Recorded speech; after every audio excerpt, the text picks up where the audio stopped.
Bueno, yo les he comentado en algunas ocasiones que para que nosotros tengamos una comprensión muy clara de la escritura, por ejemplo, si alguno de nosotros quiere estudiar un libro o un personaje de la Biblia, un principio importante es el que vayamos a todas las, digamos, todas las referencias posibles de esa persona.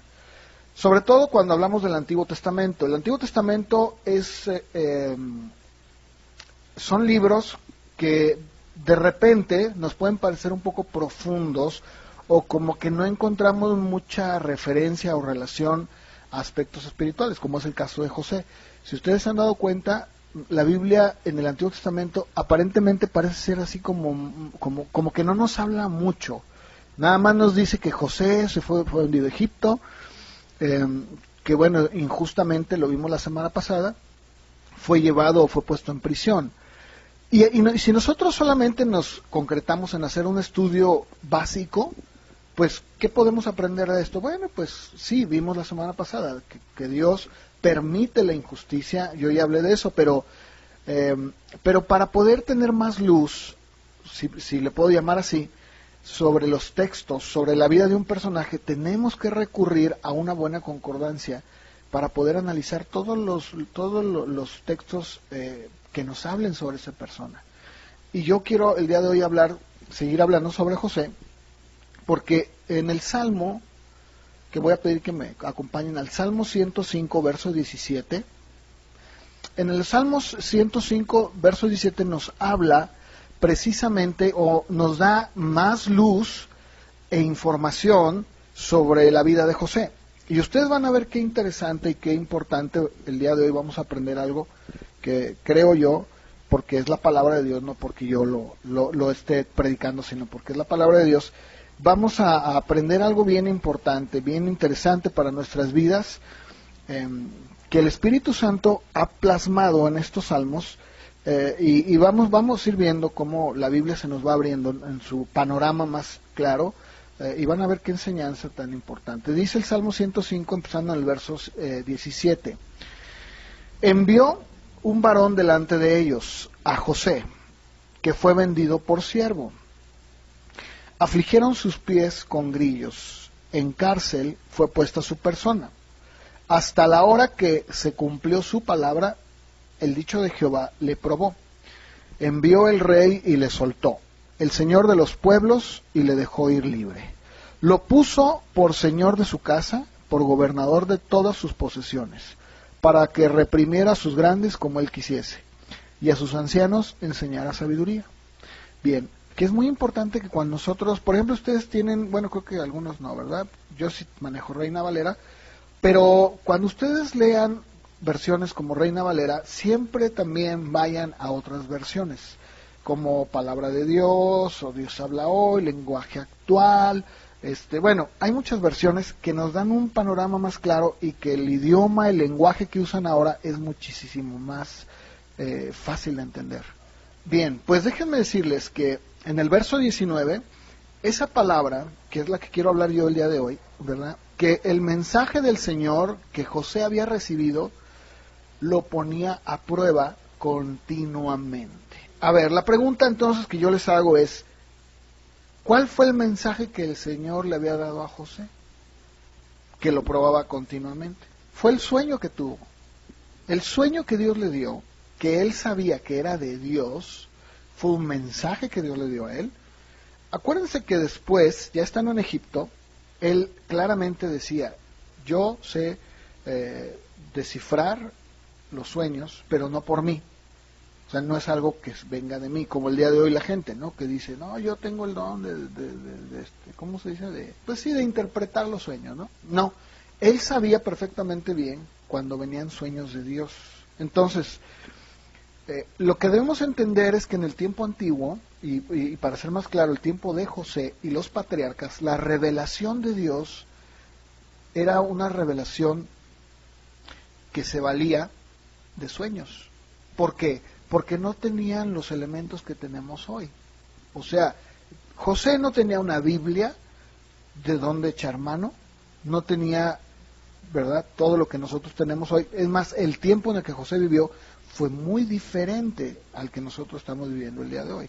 Entonces, la revelación de Dios era progresiva.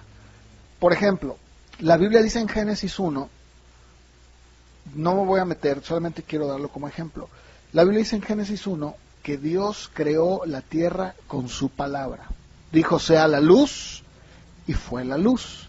Y dijo, sea la tarde, sean los animales. Sí, habló y lo llevó a cabo con su palabra. Eso es en Génesis. Pero la palabra que Dios habló en Génesis 1 y le dio vida a todas las cosas, se encarnó y se hizo hombre y se llamó ¿quién? Cristo. Entonces, de Génesis al tiempo de Cristo fue un periodo en el que Dios iba paulatinamente revelando su palabra, usando de medios como el sueño de José. En algunas otras ocasiones dice que a Abraham se le apareció en visión, ¿se acuerdan? En otras ocasiones dice que se presentó él en forma humana y habló con Abraham y se sentó y comió con él junto con otros dos seres espirituales, bueno, dos ángeles. Sí estamos de acuerdo. O sea, la revelación de Dios en el Antiguo Testamento era muy diferente. Entonces, la palabra que Dios le dio a José fue los sueños, donde Dios claramente le dijo, un día tú vas a estar sobre tus hermanos, sobre tus padres, y vas a gobernar. Esa palabra, o ese mensaje de Dios, dice la Biblia que lo ponía a prueba. Ahora, yo quiero que veamos, porque esa palabra, en el idioma hebreo, prueba, es sarap, con T. Y esa palabra es muy interesante porque es la que vamos a estudiar el día de hoy. De hecho, de eso voy a compartir el día de hoy, ¿verdad? Porque de la misma manera, nosotros también, como José, la palabra de Dios, su mensaje de Dios, nos prueba constantemente. En pocas palabras, lo que está diciendo es que José se tomaba de esa promesa y esa palabra que Dios le dio, y era lo que lo ponía a prueba. Pero la pregunta es, ¿qué significa esto de ponerlo a prueba? Porque pudiera parecer como que lo pone a prueba. ¿Cómo lo ponía a prueba? En su fidelidad, en su constancia, en no ceder, en decir, no, a mí Dios me dijo y yo estoy seguro de que así va a ser y me sostengo en esa palabra. Bueno, la palabra, o la definición de esa palabra del hebreo, fíjense, es refinar, comprobar o fundir. Esta palabra sarap es muy diferente a la palabra que el hebreo usa cuando dice que Dios prueba el corazón. Es muy distinta.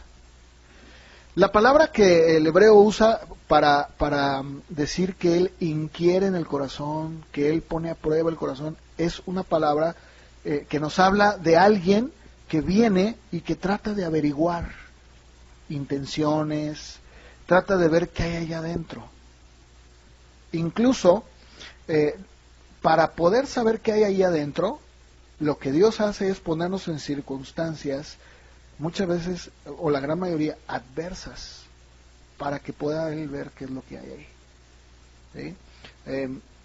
¿Sí? Pero esta palabra, que nos dice aquí probar, en el Salmo 105, nos habla propiamente, o más bien, de alguien o de algo que tiene que ser fundido para poderlo refinar. Es muy distinto. Ahorita vamos a entender un poquito más de lo que estoy hablando. Voy a pedirles que me acompañen al libro de Jueces, capítulo 7, para que veamos esta palabra. En alguna ocasión hace tiempo prediqué sobre Dios prueba los corazones, no sé si se acuerdan, y di muchos ejemplos bíblicos de cómo Dios probaba. Un ejemplo de ellos fue el rey Ezequías, al que Dios le manda mensajeros de Babilonia, y dice que él los recibe y que estando ahí en su palacio les enseña todo lo que tenía, ¿verdad? Y dice que Dios hizo eso con el fin de probar. Ese tipo de palabra, que es la que me refería, es muy diferente. O sea, no tiene nada que ver con esta. Son dos cosas muy distintas. Dios sabe quiénes somos, ¿cierto? O sea, Dios no necesita saber lo que hay en el corazón, porque si no ya no sería Dios. Él ya lo sabe. Pero ¿por qué Dios hace eso de probar y de inquirir? ¿Será que realmente Dios no sabe? No. Dios lo que hace, en el caso de esta palabra primera que estoy hablando, que no es la que voy a predicar, la Biblia dice, que Dios lo hace con el fin de que tú mismo te des cuenta de lo que tú eres. ¿Cuántas veces nosotros decimos, Señor, yo te amo? Pedro, por ejemplo, mi vida daré por ti. Aunque todos estos hombres te nieguen, yo no. Es más, voy a morir y si es necesario ir a la cárcel y morir, voy a morir por ti. ¿Y qué pasó con Pedro? ¿No es cierto que el Señor le dijo, Pedro, sí, muy bien, mira Pedro, Satanás me ha pedido a mí zarandearte como al trigo, pero yo he rogado, ¿verdad?, que tu fe no falte. Pero también le dijo otra cosa, ¿verdad? Me vas a negar 3 veces antes de que el gallo cante. Y no nada más tú, todos me van a dejar, porque así está escrito. Eso es probar. El Señor, hecho carne, Cristo, ya sabía. Tanto así que cuando Pedro le dijo eso, le dijo, tú me vas a mí me vas a ayudar y vas a estar conmigo, Pedro, por favor. Ahí él estaba haciendo uso de su omnisciencia, o sea, de su todo conocimiento. Estaba diciendo, Pedro, por favor, si yo sé perfectamente bien que tú vas a negar. Entonces, el que Dios prueba a alguien, lo hace con el fin de que la persona por sí misma se dé cuenta de su realidad. Y que todo lo que dice, todo lo que decimos, pues, ¿verdad?, se pueda, digamos que, exponer y mostrarnos que lo que decimos no es cierto. O, lo contrario, que efectivamente lo que decimos es cierto. Ese es un tipo de prueba de Dios. Esta es muy distinta, aunque puede ser muy parecida.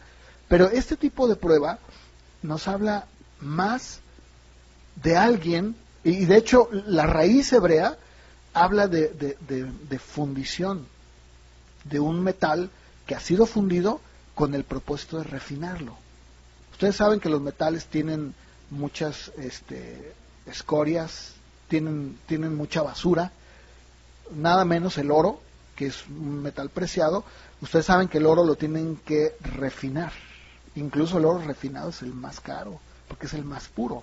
O sea, hay diferentes, yo no soy joyero ni mucho menos, pero lo que sí sé es que hay diferentes calidades de oro y de metales. Y tú puedes comprar un tipo de metal que tiene muchas escorias y no es de muy baja calidad. No deja de ser un buen metal, pero no es tan bueno como otros. ¿Sí me explico? Entonces, aquí, esta palabra, sarap, habla de un proceso en el que Dios no indaga lo que hay. Más bien, lo que Él hace es fundirte literalmente. ¿Cómo se funde un metal? Hay fuego. Y no existe otro método. No hay otro método en donde tú digas, voy a fundir un metal para convertirlo en algo, si primero no lo fundo, no lo quemo, no hago que pase por un proceso en donde va a tener que totalmente desaparecer. ¿Con qué fin? Bueno, en este caso está hablando de un metal que va a ser no solo fundido, sino que va a ser refinado. O sea, lo voy a hacer más puro. No sé si me están entendiendo, es un poquito largo, pero vale la pena que lo explique así, porque si no, no entendemos. Pues esta palabra sarap, y ahorita lo vamos a ver con escrituras, en donde nos habla de cómo el metal tenía que ser procesado, pero en primer lugar era fundido y luego refinado. Es exactamente lo que Dios hizo con José.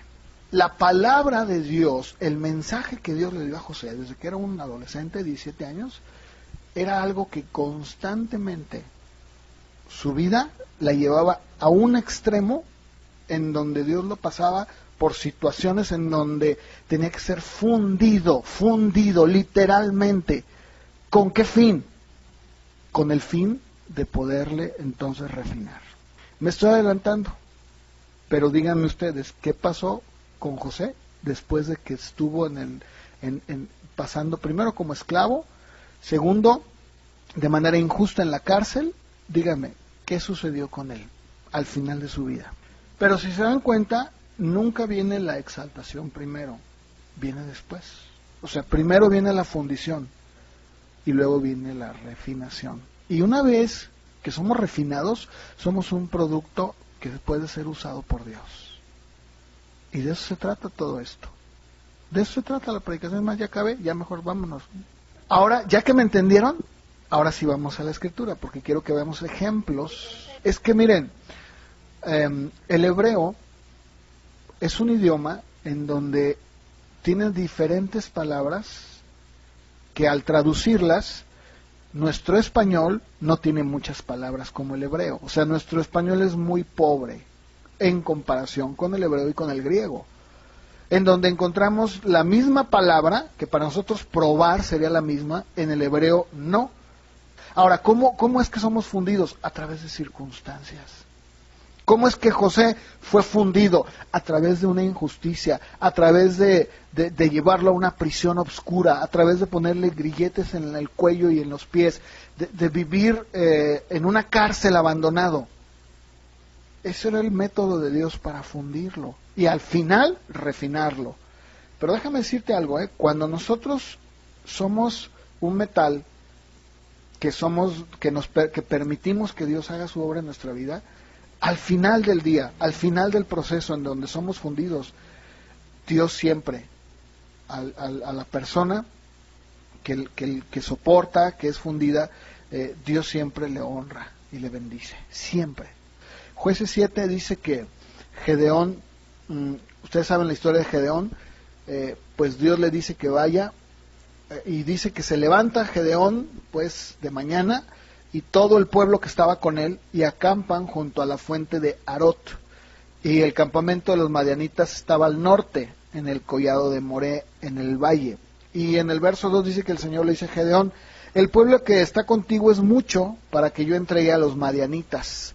No sea que se alabe Israel contra mí diciendo: mi mano me ha salvado. Haz pues pregonar en oídos del pueblo y diles: quien tema y se estremezca, madrugue y devuélvase desde el monte de Galat. Y se devolvieron de los del pueblo 22,000 y quedaron 10,000. Jehová le dijo a Gedeón: aún es mucho el pueblo, llévalos a las aguas, ahí te los probaré. Y del que yo te diga: vaya este contigo, irá contigo, mas de cualquiera que yo te diga: este no vaya contigo, el tal no irá. Entonces llevó el pueblo a las aguas, y Jehová le dijo a Gedeón: cualquiera que lamiere las aguas con su lengua, como lame el perro, a aquel lo pondrás aparte. Asimismo cualquiera que se doble su rodilla para beber. El número de los que lamieron llevando el agua con la boca a su boca, 300 hombres. Y todo el resto del pueblo dobló sus rodillas para beber las aguas. Entonces Jehová le dijo a Gedeón: con estos 300 hombres que lamieron el agua, los voy a salvar. Entregaré a los madianitas en tus manos, y váyase todos los demás, toda la gente que sobra, a su lugar. Entonces dice que se regresan y se quedan solamente 300. Bueno, la palabra que nosotros encontramos aquí en Jueces 7:4, cuando dice ahí te los probaré, es precisamente sarap. ¿Qué es lo que Dios estaba haciendo? Bueno, ustedes saben que se hace una convocatoria y todos van así como con mucha injundia, decimos nosotros, con muchas ganas. Pero ¿qué sucede? Ya estando ahí, ¿qué dicen? Bueno, ¿sabes qué? Diles que francamente los que tengan miedo, pues que se regresen, no hay problema, ¿verdad? Bueno, pues dice que eran 10,000, y de las 10,000 solo 300 son los que se quedan, o que Dios le dice: mira, estos son los que yo he decidido que se queden contigo para pelear. ¿Sí? Esto es exactamente lo que la palabra sarap habla, de una persona a la cual es llevada con el fin de ser fundida y ver qué tan capaz, qué tan verdaderamente tiene el deseo de ir al extremo. Aquí vemos que pues no, ¿verdad? No todos. Pero también vamos a ver Jeremías, porque Jeremías nos describe el proceso de fundición y de refinamiento. en Jeremías 6:29, aquí está hablando en sentido figurado. Jeremías está utilizando un elemento para dar un mensaje. Dice en el verso 29. Bueno, si leemos en el contexto, en el verso 26, ustedes saben que Jeremías fue uno de los grandes profetas que habló en contra de la apostasía de Israel. Y dice: hija de mi pueblo, cíñete de cilicio, revuélcate en ceniza, ponte luto como por un hijo único, llanto de amarguras, porque pronto vendrá sobre nosotros el destruidor. Por fortaleza te he puesto en mi pueblo, por torre. Conocerás pues y examinarás el camino de ellos. Todos ellos son rebeldes, porfiados, andan chismeando, son bronce y hierro. Todos ellos son corruptores. Aquí entra ya entonces la palabra sarap, que es la que estamos viendo. Se quemó el fuelle, por el fuego se ha consumido el plomo. En vano fundió el fundidor, pues la escoria no se ha arrancado. Plata desechada los llamarán, porque Jehová los desechó. ¿Qué es lo que está diciendo Dios a través de Jeremías? Dice: mira, este pueblo es un pueblo rebelde, es un pueblo chismoso, es un pueblo, dice, está utilizando un elemento de metal y un proceso que se hacía antiguamente para poderlo adaptar a Israel y decir: ¿se fijan cómo ellos son rebeldes, son chismosos, son corruptos? Y es en vano, porque se quemó el fuelle, ¿verdad? El fuego consumió el plomo. Fíjense todo ese proceso que se hace. Dice: pero en vano se fundió el fundidor, pues la escoria no se ha arrancado. O sea, ya lo pasamos por el fuego, ya lo fundimos, pero ¿sabes qué pasa? Oh, sorpresa, todavía sigue la escoria pegada al metal. ¿Qué voy a hacer? Entonces dice el verso 30, pues Dios le ha llamado plata desechada.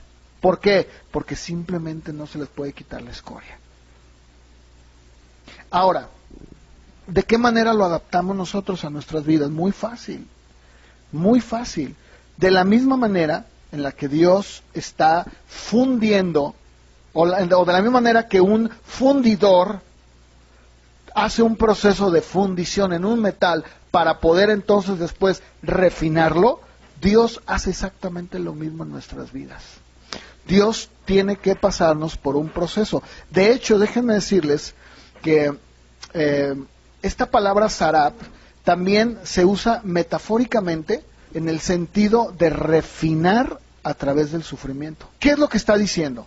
Que José, propiamente hablando de él, tuvo que sufrir de manera injusta, como lo vimos la semana pasada, por Dios, con el propósito de poderlo llevar a una refinación, de llevarlo a un proceso en donde toda la escoria, como lo habíamos dicho hace un momento, toda la amargura, todo el orgullo, todo aquello que muchas de las veces nosotros también se nos pega, ¿cierto o no? Por ejemplo, cuando pasamos por una situación o por situaciones en donde hay sufrimiento, donde hay dolor, donde no entendemos por qué está pasando eso, y yo lo decía de manera injusta, como un complemento de la semana pasada, bueno, podemos en ese proceso llenarnos de amargura. Podemos nosotros decir: Señor, ya no quiero saber nada, mira nada más, las cosas siempre me salen mal. Tal parece como que nada más conmigo.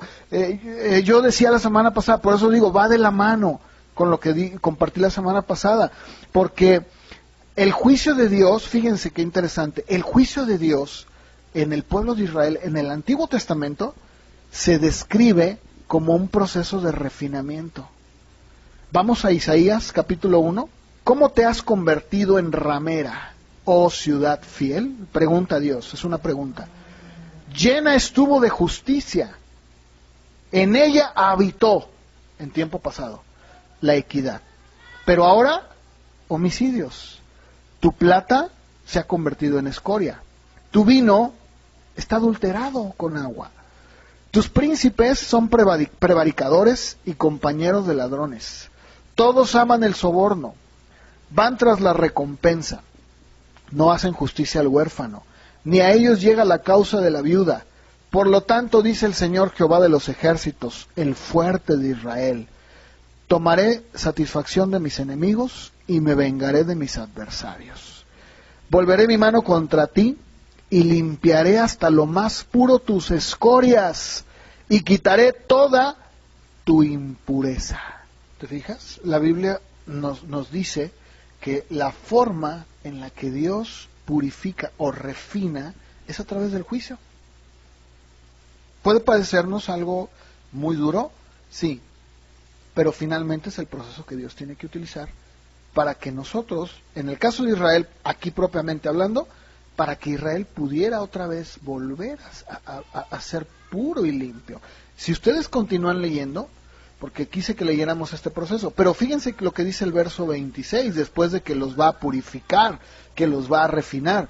Restauraré tus jueces como al principio y tus consejeros como eran antes. Entonces te llamarán ciudad de justicia y ciudad fiel.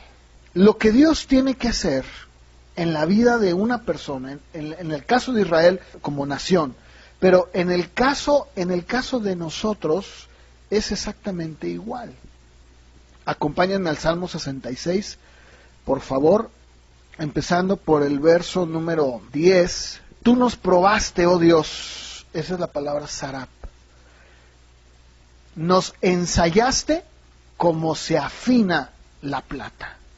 Nos metiste en la red. ¿Qué? ¿Dios metió en la red a Israel? Sí. Pusiste sobre nuestros lomos pesada carga.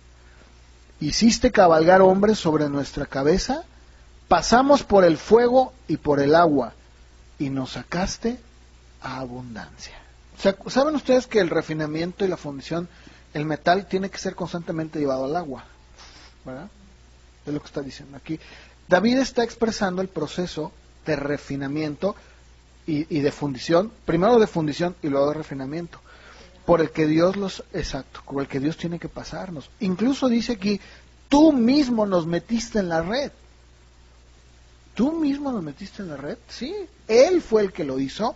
Tú hiciste que nuestros lomos, o sea, nuestras espaldas, cargaran una carga muy pesada. ¿Sí lo dice ahí lo dice en el verso 11. Bueno, creo que ahí vamos, ¿no? Entendiendo poco a poquito lo que el Señor quiere enseñarnos el día de hoy. Ahora, vamos a Zacarías también, por favor. Zacarías capítulo 13, dice, levántate, oh espada, contra el pastor, contra el hombre, compañero mío, dice Jehová de los ejércitos. Hiere al pastor y serán dispersadas las ovejas. Haré volver mi mano contra los pequeñitos. Acontecerá en toda la tierra, dice Jehová, que las 2/3 partes serán cortadas en ella y se perderán, mas la tercera quedará en ella. Meteré en el fuego a la 1/3 parte, los fundiré como se funde la plata, los probaré como se prueba el oro. Él invocará mi nombre y yo lo oiré y diré, pueblo mío, y él dirá, Jehová es mi Dios. Nuevamente habla de un proceso en el que él va a tomar a la gente, a su pueblo obviamente, los va a tomar y dice que los va a meter como si fueran metal, ¿verdad? Ahí lo dice. Y entonces dice que después de ese proceso de fundición y de refinación, ¿qué les van a decir ellos? Padre mío. Y él va a decir, sí, pueblo mío, yo soy tu padre, ¿verdad? Entonces, no debería de extrañarnos, ni deberíamos de estar, digamos que, preguntándonos el por qué en nuestra vida tenemos que pasar por situaciones muy difíciles, incluso hasta podría yo hablar de sufrimiento. Deberíamos nosotros de entender, y yo espero que con esto que estoy predicando, para ustedes ya no sea como algo raro, ni cuando pase una situación, o si le están pasando, que entonces ustedes no se pregunten, ¿por qué está pasando esto en mi vida? O sea, a ver, Señor, ok, está bien, hay injusticias como lo que veíamos la semana pasada, ¿no? Que yo puedo tolerar y decir, bueno, pues Dios sabe y no hay problema que me timen, que me roben, lo que vimos la semana pasada, ¿no? Bueno, se lo dejo a Dios. Pero aquí estamos hablando de que Dios no solamente hizo eso, sino que utilizó eso para poder llevar a José a un punto en el que literalmente lo fundió en el sufrimiento, con un solo fin, poderlo refinar y ponerlo en un lugar alto. Eso es exactamente la idea o lo que la palabra quiere enseñarnos hoy. Eso es lo que Dios nos quiere enseñar. Que de la misma manera como Él ha llevado un proceso en Israel, en José, y así podría hablar en cada uno de los hombres de la Biblia, porque en su momento vamos a llegar a ver, por ejemplo, a David. David fue un hombre que alrededor de 14 años tuvo que ser perseguido por un rey loco, vivir en cuevas. Muchas veces se nos olvida, porque, pues lógico, ¿verdad? Cuando leemos la Biblia leemos así como, ¿verdad? Hoja por hoja. Pero en ese periodo de hoja en hoja, o de capítulo en capítulo, pasan años. Bueno, más o menos se dice que el periodo en el que David tuvo que salir del palacio para ser perseguido por Saúl fueron 14 años, donde vivió en cuevas. Miren, vamos a ver en el Salmo 17.3, hablando de David, aquí precisamente vamos a ver, en este y en otra escritura, vamos a ver la diferencia que hay entre los dos tipos de prueba. Dice el Salmo 17.3, tú has probado mi corazón, me has visitado de noche, me has puesto a prueba y nada inicuo hallaste. He resuelto que mi boca no haga transgresión. La primera palabra que usa ahí el hebreo, cuando dice tú has probado, es la que yo les hablaba hace un momento, que es inquirir. O sea, tú examinar, exactamente, muy bien. Y la segunda es sarap, que es me has puesto a prueba. Hay una gran diferencia entre estos dos, hay una gran diferencia. El Salmo 26, también vamos a leerlo, porque es otro de las escrituras que nos habla. Salmo 26, verso 1 y 2. Dices, júzgame, oh Jehová, porque yo en mi integridad he andado. He confiado asimismo en Jehová sin titubear. Escudriñame, oh Jehová, y pruébame. Examina mis íntimos pensamientos y mi corazón. ¿Okay?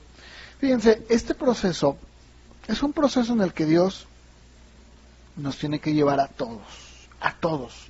Ok, no a todos, pues. A todos los que están dispuestos a poder ir más allá con Dios, ¿no? Que dicen, Señor, mi vida no se conforma solamente a vivir, digamos, los domingos, ¿no?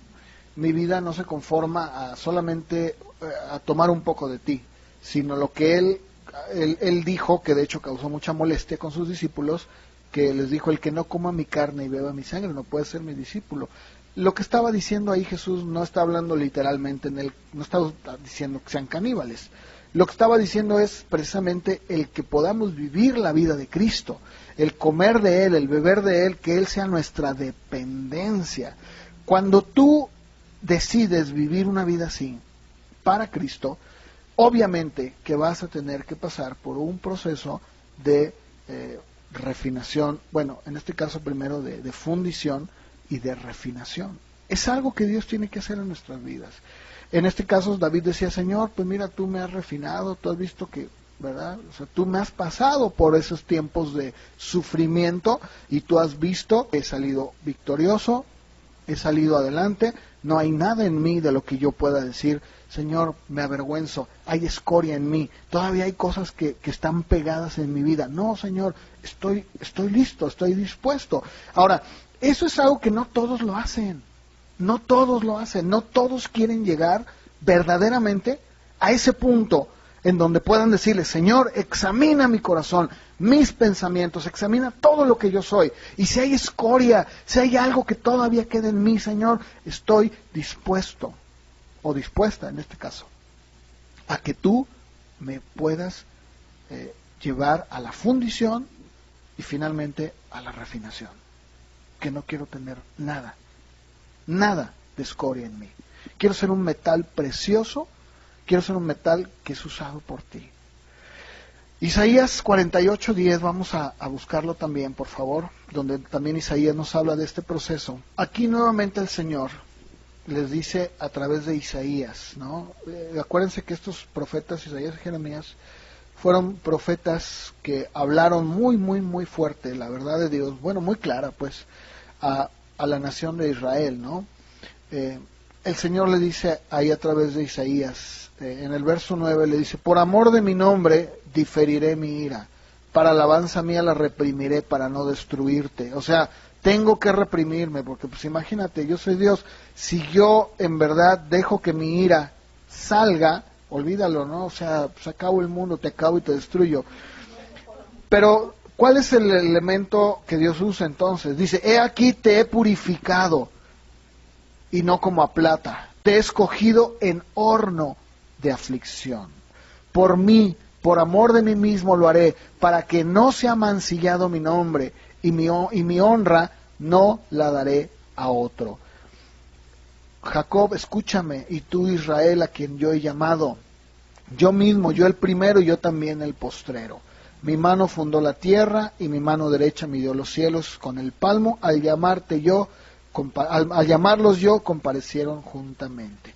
Pero aquí nuevamente Isaías nos vuelve a hablar de ese proceso en donde el Señor tiene que llevar a Israel a un punto en el que tiene que fundirlos, así como con nosotros. Sucede exactamente lo mismo. De hecho, en el Salmo 66, 10, más adelante en el verso 13, si me acompañan por favor, porque quiero leer algo de ahí. Lo leímos hace un momento donde dice, tú nos probaste, Dios, nos ensayaste como se afina la plata, nos metiste en la red, pusiste a nuestros lomos pesada carga. ¿Se acuerdan que lo leímos? Bueno, en el verso 13 nos habla del tiempo en el que después de haber sido pasado por el fuego y por el agua y haber sacado en abundancia a su pueblo, entonces viene la reacción y la actitud del salmista después de ese proceso. Y yo creo que si hay alguien que se identificó con esto fue José, porque dice, entraré yo en tu casa con holocaustos, pagaré mis votos que pronunciaron mis labios y que habló mi boca cuando estaba angustiado. Holocausto de animales engordados te ofreceré y con sahumerio de carneros. Te ofreceré en sacrificio bueyes, machos cabríos. Vengan, escuchen los que temen a Dios, contaré lo que Él ha hecho a mi alma. A Él clamé con mi boca y fue exaltado con mi lengua. Si en mi corazón hubiera yo mirado a la iniquidad, el Señor no me habría escuchado. Pero ciertamente Él me escuchó, Dios atendió a la voz de mi súplica. Bendito sea el Dios que no echó de sí mi oración, ni de mí su misericordia. ¿Te fijas? Ahora, para que nosotros podamos traducir y llevar todo esto que estoy hablando yo a un terreno más claro, en donde probablemente, ¿verdad? Digo, porque se puede prestar, aunque creo que quedó muy claro, ¿no? Creo que las escrituras que son muy claras, y no hay lugar para decir, ay, bueno, sí, pero es que eso fue algo que Dios hizo con Israel, y no, bueno, pues el día de hoy es muy distinto, porque Dios, pues sí, ¿verdad? Dios pasa. Bueno, yo quiero que vayamos, entonces, a Primera de Pedro, capítulo 1, empezando por el verso 1, dice, escribe el apóstol Pedro su carta, y él dice, bendito el Dios y Padre de nuestro Señor Jesucristo, que según su grande misericordia nos hizo renacer para una esperanza viva, por la resurrección de Jesucristo de los muertos, para una herencia incorruptible, incontaminada, inmarcesible, reservada en los cielos para ustedes, que son guardados por el poder de Dios mediante la fe, para alcanzar la salvación que está preparada para ser manifestada en el tiempo postrero, en lo cual ustedes se alegran, aunque ahora por un poco de tiempo, si es necesario, tengan que ser afligidos en diversas pruebas, para que sometida a prueba vuestra fe, mucho más preciosa que el oro, el cual, aunque perecedero, se prueba con fuego, sea hallada en alabanza, gloria y honra, cuando sea manifestado Jesucristo, a quien aman sin haberle visto, en quien creen, aunque ahora no lo ven, y se alegran con un gozo inefable y glorioso, obteniendo el fin de su fe, que es la salvación de sus almas. Pues aquí Pedro nos está hablando precisamente de ese mismo proceso que nos habla el Antiguo Testamento. Incluso él también usa el ejemplo del oro y dice, bueno, el oro, que es un metal precioso y perecedero, ¿cómo es que el oro tiene que ser, aun cuando es oro, tiene que ser llevado por un proceso de fundición y de refinación? Y dice, de la misma manera ustedes que su fe es mucho más preciosa que el oro. O sea, no se compara su fe con el oro, no se compara. Bueno, pues de la misma manera ustedes, ¿verdad?, van a tener que ser afligidos. Esa palabra afligido en el griego es lupeo, como de lupe, pero al final con la O, lupeo. Y es bien interesante porque esa palabra significa causar dolor o tristeza, o contristar. Es necesario que ustedes tengan que ser llevados o que les lleven en sus vidas al dolor, a la tristeza o incluso al contristarse. En diversas. Y la palabra diversa es poikilos. Esa palabra en el griego se utilizaba cuando hablaba de una gran variedad. Si hablamos de chiles, digamos, en el tiempo antiguo se diría hay un gran poikilos de chiles. Hay una gran variedad. Si fueran telas, diríamos hay una gran variedad de telas, ¿no? Esa es la palabra que usa Pedro. Dice, van a tener que ser llevados al dolor, a la tristeza, al contristarse de diversas pruebas. Y la palabra pruebas es peirasmos. Qué interesante, porque esta palabra nos habla de pruebas con un propósito y un efecto beneficioso. Pero si ustedes se dan cuenta, es exactamente lo mismo. Porque está hablando de un proceso en el que tenemos que ser causados o llevados al dolor, a la tristeza o incluso al contristarnos de parte de Dios en diversas, o sea, en variadas peirasmos, que sería pruebas que tienen un propósito y un efecto beneficioso. Si ustedes se dan cuenta, pues creo que todo encaja perfectamente bien, ¿no? Nos damos cuenta de cómo Dios no se equivoca y cómo el Señor en su mente, en su corazón, en su soberanía, bueno, Él no tiene corazón, pues es una forma de decirlo, ¿no? Él ha pensado en que nosotros tengamos que ser llevados, incluso que se nos cause un dolor o una tristeza, en diversas, o sea, en varias pruebas, pero que todas esas pruebas tienen un propósito y un efecto beneficioso al final de todo. O sea, nos va a llevar por eso, pero todo esto tiene algo provechoso. En Lucas 22, 28 vamos a buscar, porque vamos a ver esta palabra en otras escrituras. Ahí el Señor habla de sus discípulos, Lucas 22, 28, y dice, está hablando con ellos, porque hay una disputa sobre quién de ellos sería el mayor, y entonces el Señor les dice, miren, estoy parafraseando, porque voy a llegar al punto, al verso 28, pero en el contexto les dice, miren, los reyes de las naciones se enseñorean de ellas, ¿verdad? Y pues en el mundo los que están arriba son los que se aprovechan de los demás. Bueno, con ustedes no será así. Y luego ya en el verso 28 dice, ustedes son los que han permanecido conmigo en mis pruebas. Esa palabra es precisamente la misma que estaba hablando, que es peirasmos. O sea, ustedes han estado en mis pruebas más difíciles, pero han sido con un propósito y tienen un efecto beneficioso. También en Hechos 20:19, vamos a buscarlo por favor, Hechos 20:19, cuando la Biblia nos habla de Pablo. Pablo fue un hombre que pudo prácticamente vivir y decir, a ver, pues díganme ustedes qué no he pasado yo. Que alguien me diga qué parte de la vida cristiana no la entiendo. Porque dice él, Pablo dice, cuando se despide de los hermanos, en el verso 17 le dice, bueno, pues desde Mileto a Éfeso hizo llamar a los ancianos de la iglesia, y ya que están con él, en el verso 18, les dice, ustedes saben cómo me he comportado entre ustedes todo el tiempo, desde el primer día que entré en Asia, sirviendo al Señor con toda humildad y con muchas lágrimas y pruebas que me han venido por las acechanzas de los judíos. Fíjense, aquí entonces estamos entendiendo que las pruebas que había él pasado por causa de los judíos eran pruebas que Dios había permitido con un propósito y con un efecto beneficioso para su vida. ¿Con qué fin? Con el fin de purificarlo y refinarlo. Santiago, capítulo 1, nuevamente aquí el apóstol Santiago hace uso de la palabra peirasmos. Dice Santiago en el verso 1, siervo de Dios y del Señor Jesucristo a los 12 tribus que están en la dispersión, salud. Hermanos míos, tengan por sumo gozo cuando se hallen en diversas pruebas. Esa es la misma palabra. Entonces, bueno, y sigue diciendo, sabiendo que la prueba de vuestra fe produce paciencia.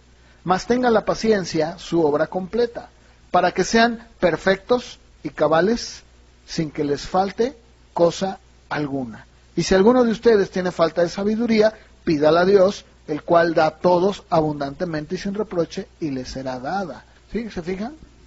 Entonces, aquí nuevamente pues vemos cómo la Biblia claramente nos dice, nos habla, como el proceso que Dios usa. Ahora, fíjense, siguiendo en el contexto, o sea, siguiendo en Pedro, regresando otra vez en Pedro, en el verso 7, dice, para que sometida a prueba vuestra fe, ok, prueba. Bueno, esa palabra prueba, lo que yo les decía hace un momento, en el hebreo, en el griego, las palabras que se traducen al español, pues como nuestro español es muy limitado, se traduce como prueba, o sea, prueba, todo es prueba, pero en el griego no, ya que la palabra que usa el verso 7 de Primera de Pedro, del verso 7 de Primera de Pedro, que sometida a prueba no es la misma que se usa en el verso 6, que era la que yo les estaba dando hace un momento, que es la palabra peirasmos. Ahí se utiliza otra palabra, que es la palabra dokimión. Y fíjense que esta palabra nos habla de ensayo y demostración. Dokimión. Esta palabra se usaba en el sentido de alguien que estaba haciendo un ensayo y una demostración. Y para ser más exacto, se utiliza en el aspecto que tiene que ver con una prueba de un producto. ¿Se acuerdan ustedes que hay unos vendedores que van de puerta en puerta, ¿no? Vendiendo y dicen, no, mira, este producto es bien bueno, y sí, se han oído eso, ¿no? Ustedes conocen a esos vendedores, ¿no? Esos vendedores que son bien aguerridos, ¿no? Que son aguerridos, que dicen, mira, estoy tan seguro de mi producto que te voy a hacer un ensayo y una demostración. O sea, tú dices, yo estoy tan seguro de lo que estoy vendiendo que te voy a hacer una prueba. Bueno, esa es la palabra que está usando Pedro. Dice, bueno, de tal manera que su fe tiene que ser sometida a prueba. Lo que está diciendo el apóstol Pedro es lo siguiente, tiene que ser acrisolada, tiene que ser llevada al punto en donde tenemos que ver de qué está realmente hecho, qué tan genuina es nuestra fe. Entonces, para entenderlo más claro, está diciendo, bueno, su vida tiene que ser probada en pruebas que Dios permite, incluso que muchas veces Él mismo las provoca con un propósito bueno y beneficioso para tu vida, para que podamos verdaderamente darnos cuenta que tu fe es genuina, es real, y que no eres solamente un producto chino, que te ves muy bien por fuera. Yo me acuerdo que hace unos años compré unas herramientas chinas. Se veían preciosas y bien baratas. De hecho, eso fue el gancho. Dije, mira qué padres, ¿verdad? Bueno, la vez que yo utilicé esas herramientas, se doblaron. De verdad, como plástico, se doblaron. No me sirven, las tuve que tirar. Eso es exactamente lo que está diciendo Pedro. Tenemos que ser llevados a circunstancias que muchas veces nos van a causar dolor, nos van a causar tristeza, nos van a causar situaciones difíciles. Sí, ¿con qué fin? Y diversas, ¿eh? Entonces imagínate, ¿con qué fin? Con el fin de ver realmente si nuestra fe es genuina o no lo es. Y sigue diciendo el apóstol Pedro, allí mismo, de tal manera que una vez que hemos sido llevados hacia la prueba de ver si realmente somos genuinos o no, seamos hallados en alabanza, gloria y honra cuando Jesucristo sea manifestado en nuestras vidas. Es parte de la vida cristiana que el Señor haga esto en nuestra vida. Muchas veces les voy a ser bien francos, no es que yo no crea, o no es que yo no me compadezca del dolor No, no es que yo sea alguien duro, que no tenga sentimientos en mi vida. No, no, no, no es eso. Pero yo estaba escuchando una predicación en donde pues hablaba precisamente del dolor y del sufrimiento, lo cual es muy cierto, ¿no? O sea, estamos expuestos en un lugar, en un mundo en donde hay dolor, hay sufrimiento.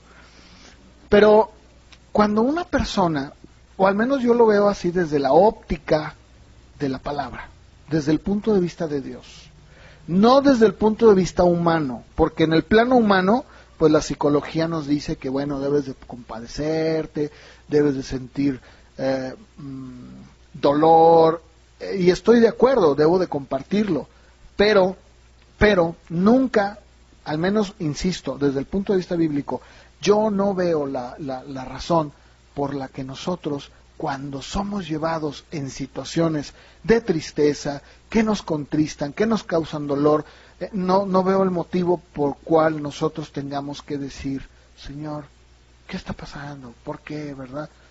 ¿Podemos decirlo? Sí, porque somos humanos, pero no debería llevarnos más allá, al grado de que digamos, no, es que yo no quiero saber, no debería, porque eso lo único que provoca son cristianos débiles, cristianos enclenques, cristianos que se asombran porque están pasando por una situación, cuando no debería de ser así. Aquí el problema que yo veo es que le hemos dado tanto énfasis al humanismo en la iglesia, hemos impregnado de psicología a la iglesia, tratando de sentirnos más buenos que Dios incluso. O sea, una persona dice, ay, pero mira, pobrecito, está pasando por una situación difícil. Bueno, pues hay que estar con esa persona, estoy de acuerdo. Si alguien dice la Biblia, si alguien tiene dolor, pues debemos sentir el dolor. Si alguien tiene gozo, pues estamos contentos, somos un cuerpo. Pero también debemos entender que cada uno, en lo personal, en lo individual, tenemos que pasar por esto, es bíblico.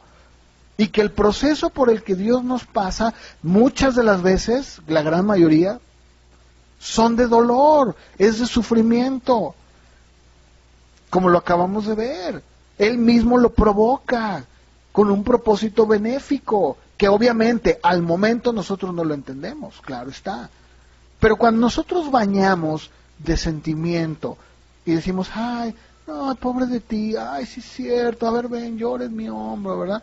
Muchas de las veces lo único que estamos haciendo es alimentando ese sentimiento, en lugar de hacerle ver a la persona y decirle, no, a ver, bueno, mira, sí me identifico con tu dolor, me identifico con lo que estás pasando, y de hecho Dios me ha pasado a mí por eso con un propósito. ¿Cuál? El de yo decírtelo a ti, porque muchas veces es lo que pasa, ¿verdad? Muchas veces Dios nos pasa con ese propósito, bueno, ya lo vimos, ¿por qué? Porque nos tiene que fundir, nos tiene que refinar para poder ser un metal precioso en sus manos, útil. Pero, sin embargo, yo les decía, yo estaba escuchando a un predicador muy respetado de Estados Unidos, y la verdad es que de repente yo veo que hay un mensaje que siempre tiene que apelar al sentimiento y a la carne, en donde él hablaba y decía, bueno, es que, miren, todos nosotros tenemos algo en necesidad, en sufrimiento, todos tenemos un dolor, tal vez cuando tú eras niño, tu mamá, ¿verdad?, no te daba galletas y a los demás niños sí. Es un ejemplo, pues no dijo así. A ver, ¿quién no tuvo una infancia triste? Yo creo que muy pocos pueden decir, yo tuve una infancia feliz porque tuve todo, me llevaron acá, me llevaron allá. Pocos lo pueden decir. ¿Cuántos no hemos pasado por situaciones así? Pues todos. Y más en un país en donde es el pan de cada día, ¿no? Siempre hemos vivido en crisis. Desde que me acuerdo siempre, ¿verdad? En un momento de nuestra vida hemos pasado por situaciones así. Ahora, antes de conocer a Cristo, todo el sufrimiento y el dolor, la amargura, la tristeza, la soledad, todo eso era producto del pecado. Y yo no puedo, como a mi perrito, agarrarlo de la cabecita y decirle, ay, pobrecita de mi perrita Polly, ay, qué bonita. No, porque eso era detestable. O sea, eso era el resultado de vivir yo en pecado. O sea, eso no tiene nada que ver con decir, ay, pues mira, es que si yo hubiera tenido esto, no. Si tú hubieras tenido más, hubieras sido un peor pecador. Es más, el dinero, si era dinero, te lo hubieras echado en no sé cuántas cosas en tu vida, ¿cierto o no? Entonces, no podemos nosotros sentir lástima o conmiseración de que, ay, es que yo viví bien solo. La Biblia dice que el que no tiene a Dios está muerto en sus delitos y pecados. Entonces era normal que tú tuvieras soledad, tristeza, amargura. Pues échenle, la lista es larga. Estoy hablando de antes de conocer a Cristo. Ahora que hemos conocido a Cristo, pues no debería, lo dice también Pedro, no se sorprendan por la cantidad de pruebas que vienen a sus vidas, como si, ay, ¿por qué me pasa esto? No debería de sorprendernos. ¿Qué acaso no quieres ser tú un vaso útil a Dios? Que Dios lo use para su gloria. Yo sí. Yo no quiero que en mí haya escoria. Yo no quiero que haya escoria. O sea, yo no quiero que haya ningún metal que no debe estar en mí y que impida que me convierta en un metal precioso. No, yo no. Ahí en 2 Corintios, dice Pablo, bendito sea el Dios, en el verso 3, capítulo 1, bendito sea el Dios y Padre de nuestro Señor Jesucristo, Padre de misericordias y Dios de toda consolación, el cual nos consuela en todas nuestras tribulaciones, para que podamos también nosotros consolar a los que están en cualquier tribulación, por medio de la consolación con que nosotros somos consolados por Dios. Porque de la manera que abunda en nosotros las aflicciones de Cristo, así abundan también por el mismo Cristo nuestra consolación. Fíjense, de la manera en que abundan las aflicciones de Cristo, de la misma manera así que son tupiditas y pesadas y fuertes, pues también el mismo Cristo provee la consolación. Pues si somos atribulados, aquí Pablo está hablando de él como apóstol y como padre espiritual de los corintios, es para su consolación y salvación. Si somos consolados, es para su consolación y salvación, la cual se opera en el sufrir las mismas aflicciones que nosotros también padecemos. Y nuestra esperanza con respecto a ustedes es firme. Sabemos que así como son compañeros en las aflicciones, también lo son en la consolación. No queremos, hermanos, que ignoren de nuestra tribulación que nos sobrevino en Asia. Fuimos abrumados sobremanera, más allá de nuestras fuerzas, de tal modo que aún perdimos la esperanza de conservar la vida. Pero tuvimos en nosotros mismos sentencia de muerte. Fíjense con qué fin. Con el fin de que no confiásemos en nosotros mismos, sino en Dios, que resucita a los muertos, el cual nos libró y nos libra, y en quien esperamos que aún nos librará de tan grande muerte. Aquí el apóstol Pablo claramente está hablando y dice, miren hermanos, ni se preocupen, porque así como Cristo nos aflige, así como Él produce las aflicciones de Cristo mismo, que Él mismo sufrió, Él también nos da de la misma manera las consolaciones. Y si nos hace pasar por esto, bueno, es para que nosotros también podamos consolar. Pero obviamente el poder ser un verdadero vaso escogido de parte de Dios. Por eso yo les decía, no todos y no cualquiera, discúlpenme, pero esa es la verdad, no todos están dispuestos, hay que decirlo. Es muy lamentable, pero el día de hoy creo que si hay algo que abunda en la iglesia es precisamente un mensaje que pueda hablar de todo menos de esto.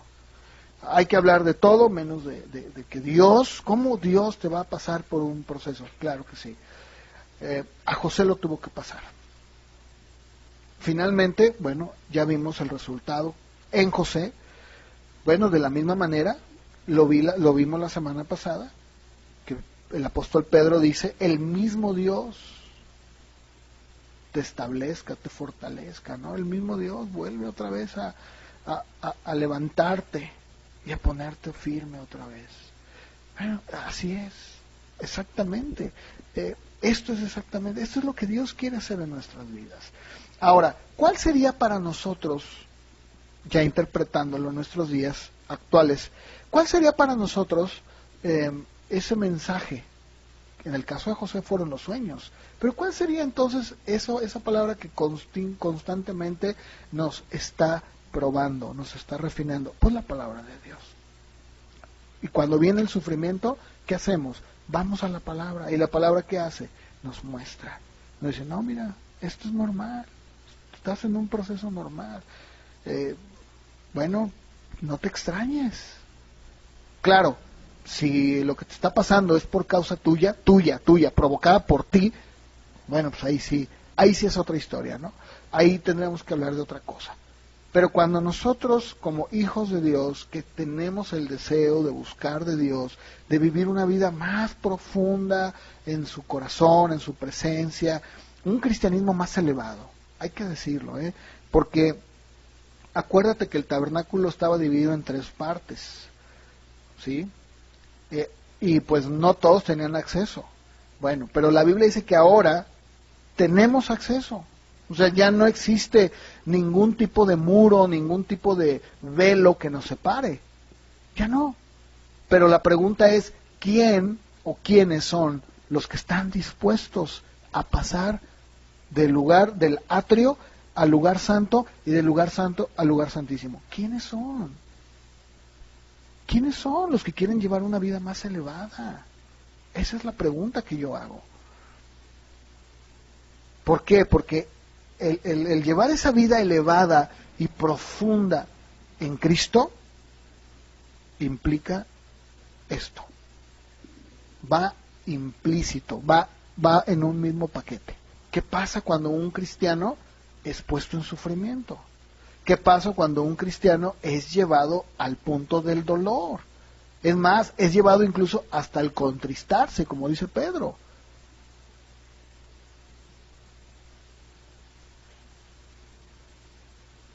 Estamos dispuestos a decir, Señor, no me importa, lo único que me importa eres tú. No me importa. Los medios, las formas, los procesos que tú tengas que hacer en mi vida son lo de menos. Al final, quiero ser un metal que ha sido fundido, refinado, y que puedo decir, Señor, aquí estoy. Haz de mi vida lo que tú quieras. Soy tuyo, soy tuya, y tú sabes, Señor, que estoy en tus manos. ¿Quién lo hace? Pregunto, ¿quién quiere esa vida? Muy pocos.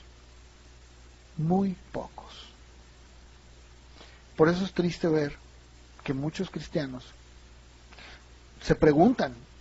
Yo estaba escuchando a uno que decía, pero es que yo no entiendo por qué cuando Jesús dijo que Él venía para darnos vida y vida en abundancia, ¿a qué se refiere? Porque pues la verdad es que yo en mi vida muchas veces lo que menos veo es eso. Claro, porque lo estás interpretando mal. No estás entendiendo. Cuando el Señor Jesús dijo una vida y vida en abundancia, se está refiriendo a esta vida. A una vida que es más profunda, que va más allá de lo superficial. Es una relación entre tú y Dios de manera tan, pero tan cercana, que todo lo que pasa en tu vida no te sorprende. Por eso Pablo podía decir, Timoteo, ciertamente nada hemos traído a este mundo y nada nos vamos a llevar. Nada. Por eso, si tú tienes sustento y abrigo, confórmate y dale gracias a Dios. Pablo decía, en Cristo están todos los tesoros. En Cristo está todo. No necesito más. Y todo lo demás que está a mi alrededor, lo veo como simples medios que Dios pone en mi vida para poder subsistir, para poder vivir, para poder estar, para poder proveer. Pero mi vida es de Él. Dice la Biblia que Abraham era un hombre riquísimo, riquísimo. Oro, esclavos, tenía todo. Y sin embargo, Abraham podía reírse y decir, si ustedes creen que yo soy un hombre feliz porque tengo todo, están equivocados. Porque para mí todo lo que tengo no es mío. Para mí, mi satisfacción es Dios. Y lo dice Hebreos. Lo dice Hebreos. Dice, todos ellos tuvieron la oportunidad de regresar a sus hogares y de disfrutar lo que tenían. ¿Y qué hicieron? Dice, ¿vieron? Lo saludaron de lejos lo que venía, lo que Dios había prometido, y dijeron, no, Dice, los que dan a entender esto es porque buscan una patria. Saben que son peregrinos y extranjeros. Y dicen, tengo una ciudad celestial. ¿No es cierto? Por eso Pablo decía en Colosenses 3, pongan su mirada en las cosas de arriba, no en las de abajo. Cristo está arriba, no está aquí. Por eso es que el cristiano que no entiende, que es un cristiano que le han enseñado a traducir la abundancia con cosas materiales, se frustra. Dice, pues es que yo no tengo todo eso. Es más, lo declaro y lo digo y no tengo nada, nunca lo vas a tener. Porque las riquezas son Cristo mismo, es Él es tu riqueza.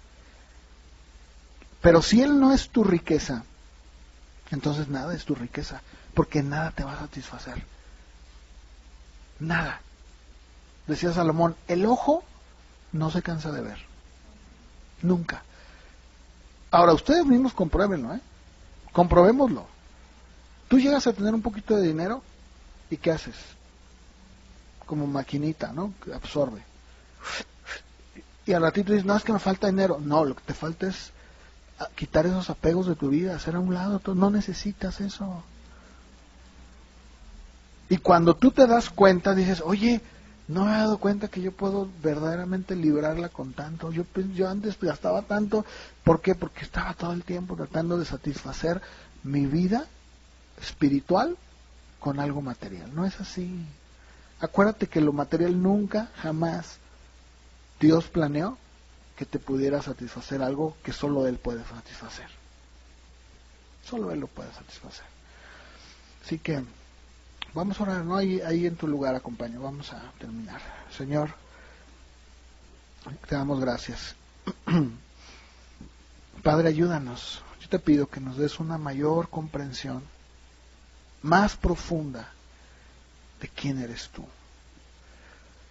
Que cuando nosotros probemos las mieles de ti, lo dulce de ti, una vez que lo hemos probado, Señor, ya no vamos a querer algo más.